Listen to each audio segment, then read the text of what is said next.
Hello everyone again. So second lecture of 3 minute series. So उसके अंदर अपन बिन ट्यूरंग से start करते हैं। बिन ट्यूरंग क्या है? एक जानवर है, बियर कैट जैसा लगता है। बियर भी और कैट भी दोनों को मिक्स कर दो तो वैसा लगता है, ठीक है। वाइटिश ग्रेइश हेयर होता है उसके, और दोनों को खाता है। ओमनीवोरस है, राइट, है ना। हर्बीवोरस भी है, कार्निवोरस भी है, ठीक है, दोनों है। तो ओमनीवोरस है, वो छोटे छोटे कीड़े भी खा लेता है।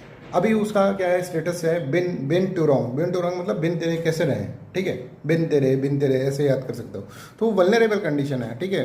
बिन तेरे, बिन ट्यूरोंग, इस तरह से आपको याद रखना है। और बिन ट्यूरोंग के आगे का BIN जो है वो है, आप देखेंगे बांग्लादेश, वो sorry, Bhutan, India and Nepal, इन 3 कंट्रीज के अंदर ही मिल रहा है, ठीक है। Bhutan, India and Nepal. Second जो है wild geese flying model. Wild geese flying model का मतलब क्या है कि एक चिड़िया बनाओ, ठीक है, उसकी चारों तरफ, मतलब एक कंट्री ग्रो कर रही है, एक कंट्री के साथ साथ दूसरी कंट्रीज भी ग्रो कर रही है। दैट इज वाइल्ड गीज मॉडल, ठीक है। आपने कभी देखा होगा चिड़िया उड़ती है तो एक चिड़िया रहती है और सब V शेप के अंदर इस तरह से सारी चिड़िया होती है। तो उसी तरह से एक कंट्री ग्रो कर रही है तो सारी कंट्री उसके साथ साथ पैरेलली ग्रो कर रही है, ठीक है।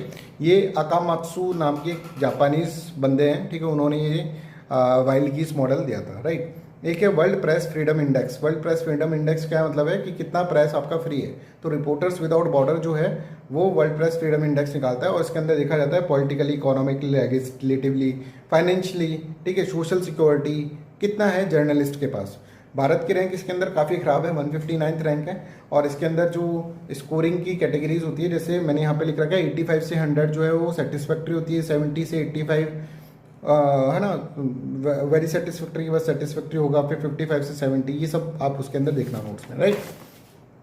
इसके बाद हमारा जो नेक्स्ट आता है that is Doppler effect. Doppler effect का मतलब यही है कि जैसे गाड़ी आ रही है तो गाड़ी जैसे दूर जाएगी ना तो अपन को उसकी आवाज़ कम सुनाई देगी। जैसे गाड़ी आपके पास आएगी तो तेज आवाज़ सुनाई देगी। एक गाड़ी जाती है सू, इस तरह से आवाज़ जाती है ना, तो दूर जाती है जब दूर तो कम आवाज़ सुनाई देती है, जब पास आती है जब ज़्यादा आवाज़ सुनाई देती है। ये वेवलेंथ का खेल होता है सारा। रिलेटिव मोशंस होता है वेव्स के बीच में, और ऑब्जर्वर जैसे यहाँ पे खड़ा है और वेव्स के बीच में रिलेटिव मोशन। जो पास में आता है तो वेव्स जो होती है उनकी लेंथ के बेसिस के ऊपर उसकी फ्रीक्वेंसी जो होती है वो चेंज होती रहती है, जिसके कारण अपन को तेज या फिर कम आवाज़ सुनाई देती है, राइट। एक लिवरेज रेशो है। लिवरेज रेशो मतलब कि एक आदमी है, उसने 1000 रुपये का बिजनेस करा, बिजनेस चला, खूब मस्त चला, 800 रुपये और कमा लिए उसने, 1800 रुपये उसने कमा लिए।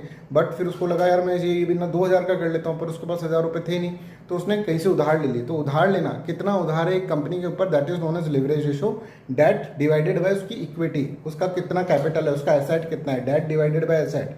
जितना ज़्यादा होगा उसका मतलब ये है कि उतना ज़्यादा उसने डेट ले रखा है, राइट। फिर एक बांग्लादेश के न्यूज़ में था। बांग्लादेश में आपको पता है ऑल नेगेटिव रीजंस के कारण न्यूज़ में था। तो बांग्लादेश के साथ हमारी बॉर्डर्स, कौन कौन सी स्टेट हमारे बॉर्डर्स करती हैं, है ना, वो इम्पॉर्टेंट है।